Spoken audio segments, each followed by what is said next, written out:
The clock is ticking on everything you know. The earth beneath your feet, the moon above your head, even the sun itself. None of it is permanent. And what's coming is more bizarre and terrifying than you might imagine. Right now, at this very moment, Mars is slowly killing one of its own moons. Phobos, the larger of Mars's two tiny satellites, is spiraling toward its doom. In just 30 to 50 million years, it will cross an invisible boundary called the Roche limit, where tidal forces become so violent that the moon literally can't hold itself together anymore. Gravity will rip Phobos apart, shredding it into billions of fragments that will spread into a glittering ring system around the red planet. For a brief cosmic moment, Mars will rival Saturn's beauty, wearing a crown of debris that glows in the Martian sky like a luminous scar. But rings don't last forever. Within a few tens of millions of years, those glorious rings will thin out to almost nothing. Future civilizations, if they ever arise in this solar system, will only know Saturn as a bland, ringless gas giant, just another Jupiter.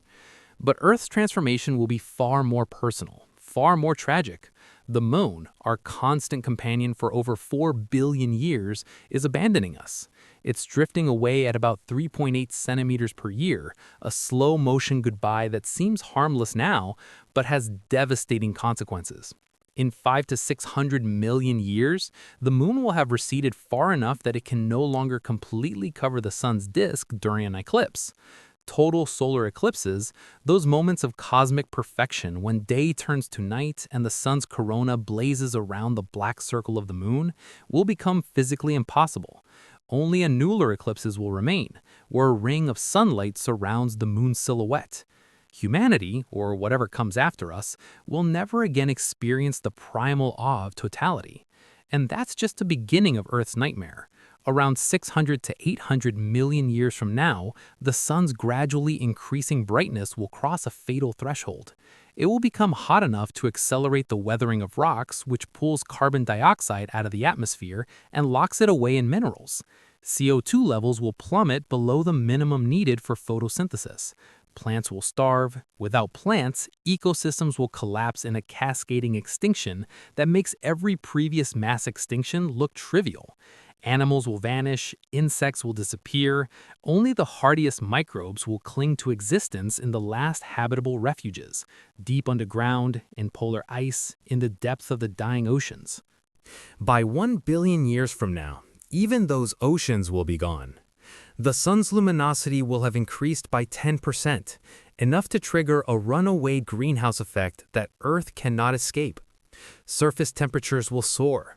The oceans will boil away. Water vapor escaping into space atom by atom, molecule by molecule, until Earth becomes a desiccated husk.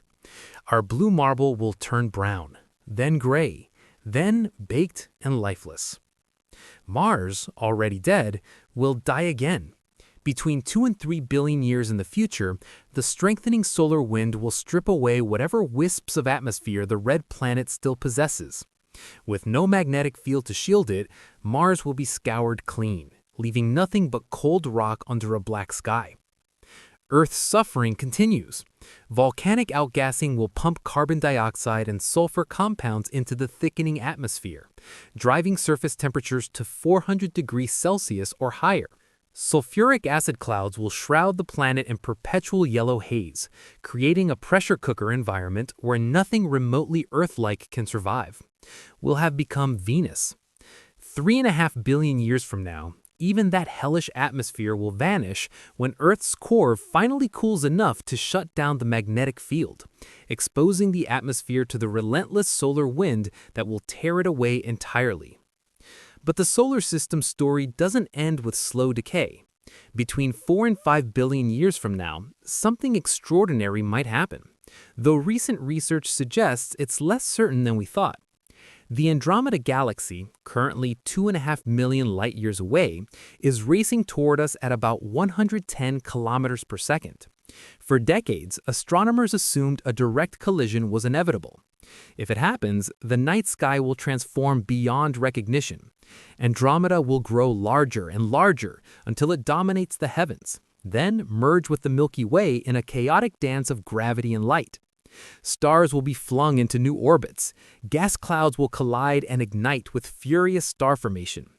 The solar system could be hurled to the outskirts of a new elliptical galaxy, or even ejected entirely. But newer simulations hint that the galaxies might just graze each other, or that the merger could take far longer than expected. The future is uncertain. What isn't uncertain is the sun's fate. In 5 to 7 billion years, the hydrogen fuel in its core will finally run out. The sun will begin to die.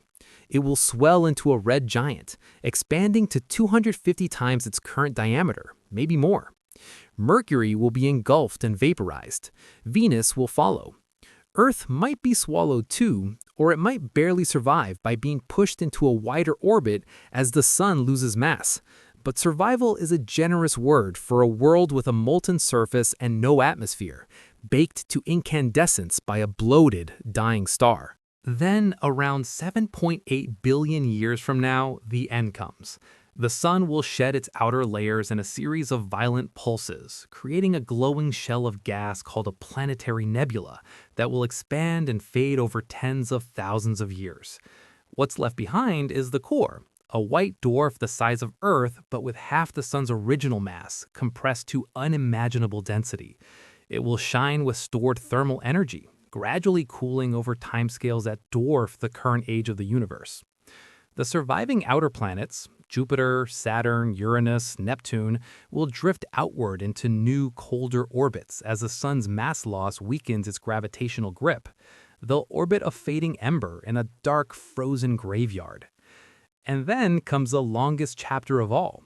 Over trillions upon trillions of years, the solar system will slowly dissolve. Passing stars will gravitationally nudge the planets, perturbing their orbits, bit by bit, encounter by encounter. One by one, over timescales reaching into the quadrillions of years, the planets will be ejected. Jupiter, Saturn, Uranus, Neptune, these giants that have orbited the sun since the solar system's birth will be cast adrift into the cosmic void, wandering alone through the infinite darkness of interstellar space. Eventually, nothing will remain. The white dwarf sun will cool to near absolute zero.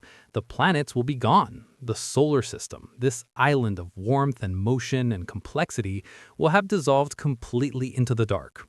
This is the future. Not tomorrow, not in our lifetimes, but inevitable nonetheless. Everything ends, even home.